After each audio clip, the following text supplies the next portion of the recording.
당연히 직원이 돈을 벌러 회사를 가지 왜 회사를 가요? 그잖아요. 안녕하세요. 안녕하세요. 쭝고일리입니다. 에디입니다. 오늘은 이제 성공한 사업가가 되려면 직원 관리에 대한 어떤 노하우에 대한 그런 이야기를 해보고자 합니다. 자, 일단 첫 번째로는 기본적인 어떤 룰이 필요합니다. 우리가 이제 무슨 얘기냐면 게임을 해도 룰이 있잖아요. 땅바닥에 그래서 오징어 게임을 한다고 해도 룰을 정하고 하잖아요. 뭐 룰을 내 룰은 이렇고 네 룰은 이렇고 해서 그걸 계약서로 쓰고 이러진 않아도 살다 보면 서로 룰이 만들어지는 경우들이 있는데 어쨌든 회사는 놀이터는 아니니까 일을 하기 위한 공간이고 수익을 발생시키는 공간이기 때문에 기본적인 룰이 존재하는 게 필요하겠죠. 그럼 그 룰은 이제 뭐 예를 들면 어떻게 되냐, 면접 시에 룰이 있을 거고 입사 시에 룰이 있을 거고 그 다음에 생활, 회사에서도 생활이 있으니까 회사 생활 시에 룰이 있을 거고 이런 게 있을 텐데, 면접 시의 룰 같은 경우는 뭐 일단 내가 오너라면 우리는 뭐 우리가 오너라고 일단 가정을 하고 우리가 오너라면 우리가 정하면 되겠죠. 면접을 어떻게 할 것인가, 처음에 전화를 줄 것인가, 뭐 이메일로 할 것인가, 혹은 피드백이 오면 어떻게 할 것인가, 면접 시에는 어떤 식으로 순서로 얘기를 할 것인가, 그 다음에 불합격자한테는 어떻게 할 것인가, 연락을 아예 안 줄 것인가, 혹은 합격 불합격 상관없이 다 연락을 할 것인가, 뭐 이런 식으로 나만의 어떤 룰을 정해서 좀 룰대로 하는 게 중요하겠죠. 그래야지 사내의 어떤 다른 직원들도 사장이 면접하는 걸 계속 볼 거 아니에요. 면접실에서 하든 혹은 저쪽 회의실에서 하든 뭐 공개된 소리를 들을 수도 있고 안 들을 수도 있는데, 듣는다면 그래도 우리 사장은 면접시 룰이 있구나, 매번 비슷한 패턴으로 진행을 하는구나 라는 것들을 알 수 있고. 그런 룰들은 명문화 하나요? 그러니까 좀 어디 써놓거나 이렇게. 아니, 면접시는 어차피 오너만 알고 있으면 되니까 사실. 이렇게 다른 룰들도. 우리가 뭐 인사 담당자가 있고 뭐 이런 회사는 아니잖아요. 너와 나의 듣보잡 자영업 레벨에서의 어떤 직원관리 노하우이기 때문에 좀 면접시 룰 같은 경우에는 오너인 내가 좀 잘 세팅해서 정리해서 좀 그대로 하는 게 좋고, 입사시 룰 같은 경우는 최대한 어떤 현행 노동법에 맞추는 게 좋겠죠. 근로계약서라던가 표준근로계약서를 다운받아서 표준근로계약서에 있는 내용들을 넣고, 거기에 이제 표준근로계약서 외에 우리 회사만의 어떤 특징 혹은 내가 어떤 넣고 싶은 것들, 그런 것들을 넣어서 보여주면서 서로 합의해 나가는 그런 것들이 필요하겠죠. 예를 들면 근로계약서 안에 들어가는 거는 당연히 연봉 우리 산정 방법. 그러니까 일단 직원들 입장에서 가장 관심 있는 게 첫 번째로 연봉일 수밖에 없습니다. 가끔씩 어떤 게시판에 그런 분들이 있더라고요. 직원을 면접을 봤는데 싸가지 없이 다짜고짜 돈 얘기부터 하더라고, 뭐 이런 말을 하시는 사장님들이 있던데, 저는 그게 좀 상식적으로 이해가 안 되는 게, 당연히 직원이 돈을 벌러 회사를 가지 왜 회사를 가요? 그잖아요. 맞아요. 자기도 돈 보고 옮기지 않아. 아니까 당신이 이건이면은 돈 안 보고도 갈 수 있겠지. 뭐가 배우려고. 100조 원 만드는 회사면은 내가 돈 안 보고도 갈 수 있지. 100조 원 선생님한테 내가 뭔가를 배우고 싶다, 이런 분들도 있을 수 있으니까. 근데 너와 나의 듣보잡 레벨의 자영업 사장을 뭘 보고, 당연히 돈 보고 가는 거죠. 그래서 상식적으로 당연히 돈 얘기는 굉장히 중요한 거고. 그런 게시판들에서 그런 문자 있잖아요. 뭐 연봉이 얼마인지 물어봤더니 뭐 열정이 부초가졌다. 그렇죠. 그런 건 다 주작 같아요. 요즘도 그런 사람이 있나?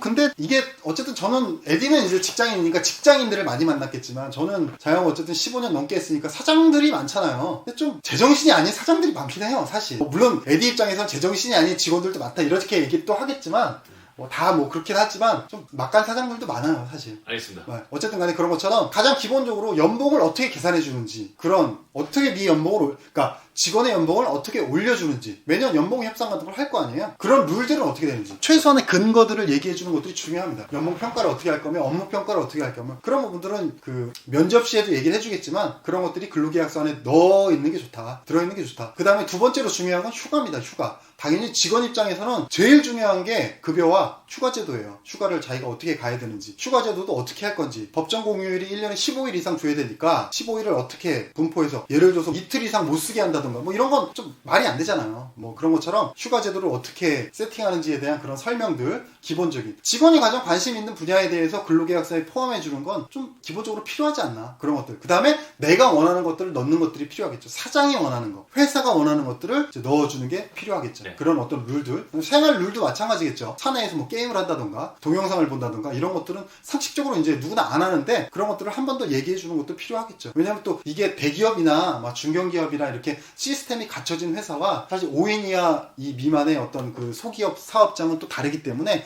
가끔가다 어떤 분들은 막 영상을 보고 이런 분들도 있을 수도 있어요. 그러니까 그런 부분 한 번 더 설명을 해주고, 회사 놀이터가 아니다, 이런 얘기를. 그러니까 룰이 있는 게 좋은 게, 그런 걸로 영상을 보는 걸 뭐라고 하지 말자, 내가 꼰대가 될까봐 계속 참아오다가 터트리기보다, 그렇죠. 그 룰을 만들어놓으면 되는 거잖아요. 그렇죠. 뭐 사적인 거를 뭐 어느 정도 시간을 제어를 한다든지, 그렇죠. 뭐 점심시간 이후에는 뭐 괜찮다고 하다든지. 그렇죠. 그러니까 우리는 사장이니까, 혹은 우리는 회사니까 하니까 뭐 상식적으로 그런 사람은 없겠지라고 생각하는데 그런 사람 있을 수도 있어요. 그러니까 그게 또 마찰이 될 수 있기 때문에 면접시, 그 다음에 입사시, 그 다음에 생활시 어떤 규칙 같은 것들은 정해서 최대한 근로계약서에 넣어두고 그 외에 또 별도의 문서를 만들어서 사내에 어떤 인트라넷이나 혹은 뭐 공유하는 어떤 게시판들 이런 게 있으면 서로 읽어볼 수 있도록 그렇게 하는 게 필요하다. 그러니까 저 같은 경우는 인트라넷이 있어요. 인트라넷이 있어서 지금은 없지만 예전에 화장품 운영할 때는 인트라넷이 있어서 인트라넷 안에 공지사항이라는 게시판들이 있고 그 안에 어떤 기본적인 룰들이 올라가 있고 새롭게 우리가 업데이트하는 부분들이 있으면 직원들한테 미리 설명 한번 하고 설명한 부분을 다시 그 인트라넷에 올려서 설명했던 거를 글로 또 확인할 수 있도록 이런 식으로 운영했던 것들이 있었거든요. 그런 식으로 룰이 필요하다. 굉장히 중요하다. 첫 번째로는 그 말씀을 드리고 싶습니다. 그럼 다음 두 번째는 뭔가요? 자, 두 번째로는 이건 좀 회사마다 다를 거예요. 회사 사이즈마다. 혹시 이 영상을 보는 뭐 분들 중에 매출이 50억, 100억 이상 나오고 직원이 20명, 30명 이 정도만 있어도 그래도 기본적인 회사의 체계가 있고 규모가 있고 하기 때문에 입사하는 분들이 어떤 기대감이 있을 수가 있어요. 근데 예를 들어서 아까도 여러 번 얘기했지만 우리 같은 뭐 매출 사실 20억 정도만 나와도 직원이 5명 이상 나오기 좀 힘들거든요. 물론 제조업 같은 경우는 좀 다를 수 있는데 뭐 온라인 쇼핑몰 같은 경우는 매출 20억이면 사실 3, 4명으로도 충분히 돌아갈 수 있거든요. 그런 상황에서는 5인 이하의 어떤 소기업들은 면접 오는 직원도 그 면접 가는 회사에 대한 기대감이 별로 없고 출근하는 직원도 사실 이 출근하면서 큰 기대감이 없습니다. 사장인 우리도 직원에게 너무 큰 기대를 하면 안 돼요. 좀 말씀드리기 뭐하지만 그렇죠. 고급 인력 이런 단어가 좀 그쵸. 형평성이 어긋난 단어겠죠? 좀 슬픈 얘기긴 하지만 고급 인력이 안 오죠. 네.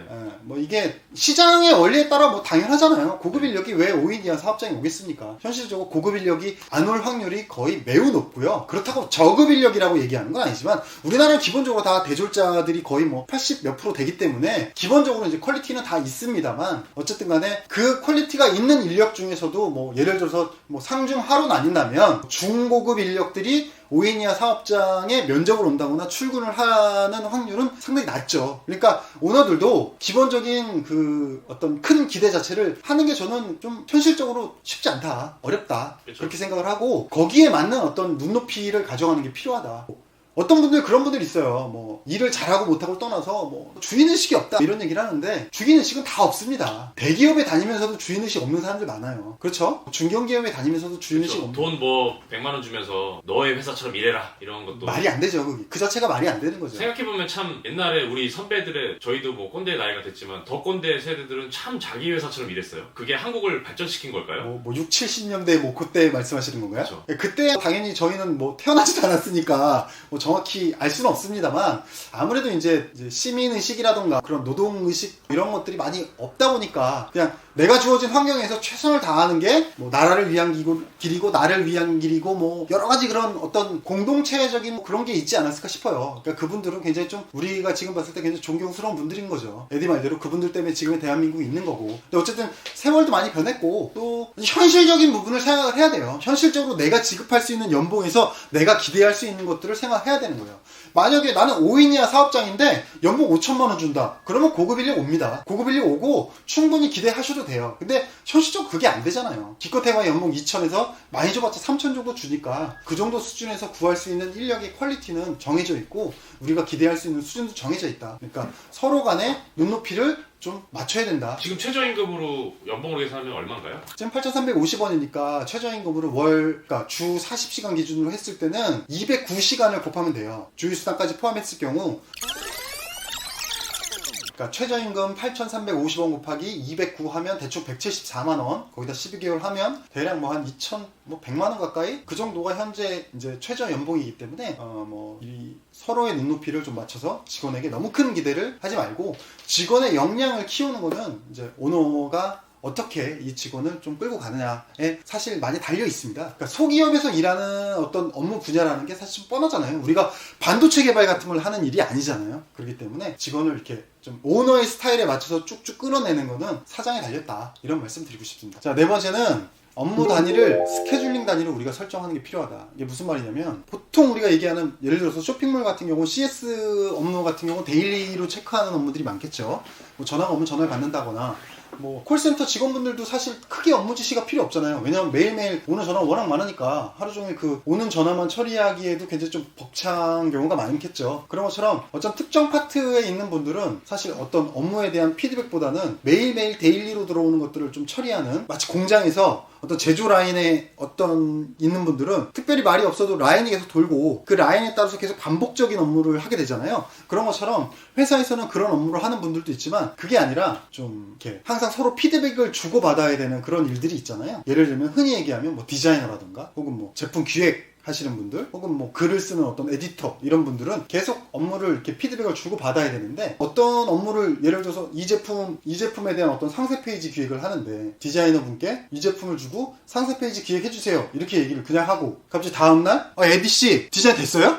그러면 네? 이러겠지. 어제 줬으니까. 아직 안 됐는데요? 그러니까 알겠어요. 그리고 저녁에 퇴근할 때 에디씨 디자인 됐어요? 다음날 또 에디씨 디자인 됐어요? 이거를 반복을 하면 디자이너 입장에서는 되게 좀 이렇게, 어쨌든 이게 사장과 직원이기 때문에 이 보이지 않는 벽도 있고, 직원들 입장에서는 사장한테 이렇게 말을 하는 게 어려울 수 있어요. 현실적으로 아무리 내가 편하게 해준다고 해도 기본적인 그 갭의 차이가 있기 때문에, 그러면 최초에 에디씨 이 제품이 새로 나왔는데 우리가 상세 페이지를 만들어야 되는데 오늘이 월요일이니까 뭐 다음 주 수요일까지 1차적으로 시행 가능할까요? 뭐 이런 식으로. 그러면 이제 얘기하겠죠. 수요일까지 가능합니다. 이런 식으로. 그러면 수요일까지 생각해보니까 좀 힘든 것 같으니까 하루 더 드릴게요. 목요일까지 어떻습니까? 뭐 그러면 근무일자로 하면 9일 가까이 시간을 주는 거니까 넉넉할 수 있잖아요. 그러면 디자이너 입장에서도 받아들일 때 스케줄을 일하는 게 생겼잖아요. 내가 다음 주 금요일까지는 이걸 하면 되겠다. 물론 중간에 갑자기 급하게 디자인할 게 있으면 그 사이에 끼워 넣을 수도 있겠죠. 기본적으로는 스케줄링 베이스로 업무를 맡겨야 우리가 언제까지라는 개념이 있고, 직원도 언제까지라고 해야 된다는 개념이 생기고, 그 다음에 내가 거기에 대해서 확인할 수 있고, 확인했을 때 업무가 제대로 안 됐을 때 어떤 질책할 수 있는 명분도 있는 거고, 칭찬할 수 있는 또 명분도 되는 거죠. 직원도 마찬가지인 거고. 예를 들어서 다음 주 목요일까지 하기로 했는데 다음 주 목요일이 됐어. 근데 사장이 아무 말이 없어. 그러면 또 직원 입장에서는 뭐지? 오늘까지 하래놓고 난 다 했는데? 이런 식으로. 그러니까 스케줄링 단위로 업무를 하고 스케줄링 단위로 한 거를 사장이 반드시 기억하고 있다가 같이 체크해 나가는 게 필요하다. 직원이 많아서 만약에 디자인 팀이 있고 디자인 팀장이 있고 디자인 팀원이 있고 하면 사장이랑 팀장만 얘기하면 되니까, 그런 어떤 업무들은 팀장이 대신할 수도 있겠지만 이 소기업에서 숫자가 적으면 사장이 결국엔 이 팀장의 역할을, 모든 팀을 하는 팀장의 역할을 해야 되기 때문에 스케줄링 단위로 업무를 설정하고 관리해 나가는 게 굉장히 중요하다. 더 큰 스케줄까지도 말해주면 또 좋을 것 같아요. 그럴 수 있죠. 예, 전체적으로 이제 이 상품이 런칭하려면 6개월 뒤에 뭐니까, 그렇죠. 이때까지 당신이 여기서 요걸 맡아주면, 그러니까 항상 이렇게 큰 그림을 설명 없이 그렇게 단편적으로 이거 해 그랬다가 스케줄이 계속 변하잖아요. 아까 말한 그렇죠. 것처럼 땡겨졌어. 사실 뭐 목요일까지인데 내일까지 해 그러면 억울하잖아요.